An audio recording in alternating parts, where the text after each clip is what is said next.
تو جب بھی آرٹیفیشل انٹیلیجنس یعنی اے آئی کا نام سنتے ہیں فوراً ذہن میں کیا آتا ہے؟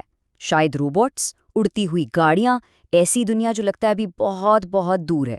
لیکن ذرا سوچئے، کیا ہو اگر یہ کہا جائے کہ وہ مستقبل، وہ فیوچر اصل میں آج کی حقیقت بن چکا ہے؟ چلیں اسی بات کو تھوڑا سمجھتے ہیں۔ اور یہی خیال تھا علی کا۔ علی بالکل ہم سب جیسا ایک عام سا نوجوان۔ جب بھی اس کے سامنے کوئی اے آئی یا فیوچر کی ٹیکنالوجی کی بات کرتا نا تو بس ہنس کر کہہ دیتا، ارے یار یہ سب صرف فلموں کی باتیں ہیں۔ اس کے لیے تو اے آئی کا مطلب تھا بس سائی فائی موویز جہاں روبوٹس آ کر پوری دنیا پر قبضہ کر لیتے ہیں۔ علی کی زندگی کا روٹین بالکل عام سا تھا۔ صبح اٹھو، کام پہ جاؤ، شام کو تھک ہار کر واپس آ جاؤ، اور پھر رات کو بستر میں لیٹ کر بس موبائل سکرول کرتے جاؤ جب تک نیند نہ آ جائے۔ اس کو لگتا تھا کہ اس کی زندگی میں ایسی کمپلیکس ٹیکنالوجی کی کوئی جگہ ہی نہیں ہے، کم از کم وہ سوچتا تو یہی تھا۔ تو علی کے اس سفر کا پہلا حصہ شروع ہوتا ہے اسی سوچ سے کہ اے آئی کا حقیقت سے کوئی لینا دینا نہیں۔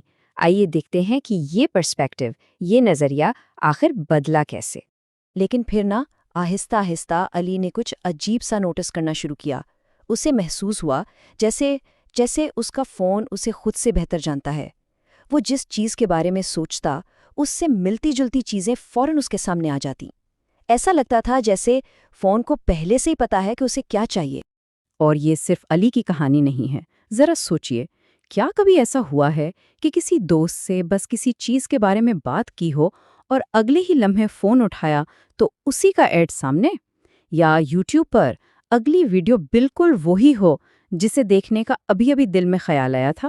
ہوتا ہے؟ تو یہ کوئی جادو نہیں ہے، یہ ہے آرٹیفیشل انٹیلیجنس، جو بالکل خاموشی سے بیک گراؤنڈ میں علی کی زندگی کا حصہ بنی ہوئی تھی۔ یوٹیوب کی ویڈیو سجیشن سے لے کر ٹریفک سے بچانے والے میپس تک، آن لائن شاپنگ کی ریکمنڈیشن سے لے کر فون کے وائس اسسٹنٹس تک۔ یہ ہے کہ آخر یہ اے آئی ہے کیا؟ بالکل آسان لفظوں میں سمجھیں تو یہ ایک ایسی ٹیکنالوجی ہے جو مشین کو انسانوں کی طرح سوچنے، آنے والے تجربے سے سیکھنے اور فیصلے کرنے کی طاقت دیتی ہے۔ فرق صرف اتنا ہے کہ یہ کام ہم سے کہیں زیادہ تیزی سے کرتی ہے۔ یہ بہت سارے ڈیٹا سے سیکھتی ہے تاکہ ہمارے کام آسان ہو سکیں۔ فون اور ایپس کی دنیا تو ایک طرف، علی کی زندگی میں اصل تبدیلی ایک ریئل ٹرننگ پوائنٹ ہاسپٹل میں آیا، جب اس کے گھر والوں کو ایک میڈیکل ایمرجنسی کا سامنا کرنا پڑا۔ ہوا یہ کہ علی کے دادا کو دل کی تکلیف ہوئی۔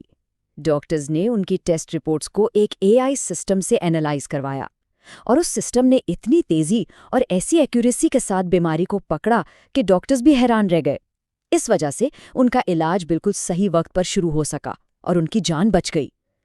اس دن علی نے پہلی بار اپنی آنکھوں سے دیکھا کہ اے آئی فلموں کا کوئی ولن نہیں، بلکہ ایک زندگی بچانے والی نعمت بھی ہو سکتی ہے۔ اپنے دادا کی جان بچانے کے بعد علی کا پورا نظریہ ہی بدل گیا۔ وہ سوچنے لگا کہ جس چیز کو وہ فلموں کا ڈر سمجھتا تھا، اس نے تو اس کے اپنوں کی جان بچائی ہے۔ اور یہیں سے اس کے ذہن میں وہ سوال اٹھا جو شاید آج ہم سب کے ذہن میں ہے، اے آئی ایک ٹول ہے یا ایک خطرہ؟ تو یہ ہے وہ ڈر اور موقع کی کشمکش۔ دیکھیں، ایک طرف ڈر یہ ہے کہ جو ریپیٹیٹو جابز ہیں، یعنی وہ کام جو بار بار کرنے پڑتے ہیں، وہ شاید ختم ہو جائیں گے۔ لیکن دوسری طرف ایک بہت بڑا موقع بھی ہے، نئی قسم کی جابز پیدا ہوں گی۔ انسان اپنا وقت کریٹیوٹی اور اسٹریٹجی جیسے اہم کاموں پر لگا سکیں گے۔ مطلب ٹیکنالوجی کنٹرول نہیں سنبھالے گی، بلکہ وہ انسانوں کی ایک پاورفل پارٹنر بن جائے گی۔ اور یہ صرف باتیں نہیں ہیں، حقیقت ہے۔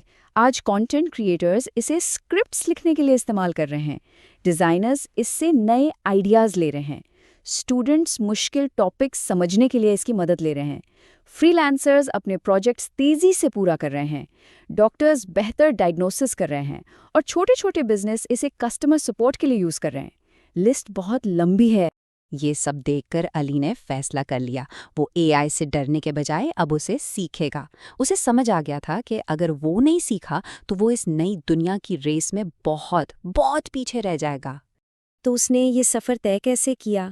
کوئی مشکل فارمولا نہیں تھا۔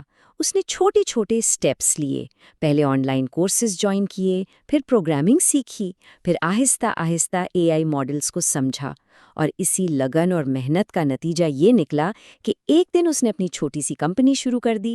لیکن علی کا مشن صرف اپنی کمپنی چلانا نہیں تھا، اس کا خواب تھا کہ وہ اے آئی کی اس طاقت کو اپنی کمیونٹی تک، اپنے شہر کے چھوٹے کاروبار تک پہنچائے۔ اس نے ان دکانداروں کو اے آئی چیٹ باٹس اور ڈیٹا انالیسس جیسی سروسز دیں، وہ سروسز جو پہلے صرف بڑی بڑی کمپنیز کے پاس ہوتی تھی۔ علی کی کہانی سے ہمیں ایک بہت اہم بات سمجھ آتی ہے کہ مستقبل یعنی فیوچر کوئی ایسی چیز نہیں ہے جو بس ہم پر آ جاتی ہے۔ نہیں، یہ وہ چیز ہے جسے ہم خود بناتے ہیں۔ ہمارے آج کے فیصلے ہی ہمارا کل بناتے ہیں۔ تو اس پوری کہانی کا نچوڑ کیا ہے؟ یہی کہ مستقبل ان لوگوں کا ہے جو ٹیکنالوجی سے ڈرتے نہیں بلکہ اسے سمجھ کر اپنا ساتھی، اپنا دوست بنا لیتے ہیں، کیونکہ آگے بڑھنے کا راستہ ڈر سے نہیں، سمجھ سے نکلتا ہے۔ تو آخر میں سوال یہ نہیں ہے کہ اے آئی آئے گی یا نہیں، وہ سوال اب پرانا ہو گیا، کیونکہ اے آئی آ نہیں رہی، وہ آ چکی ہے۔ اصل سوال اب یہ ہے، کیا ہم اے آئی کے لیے تیار ہیں؟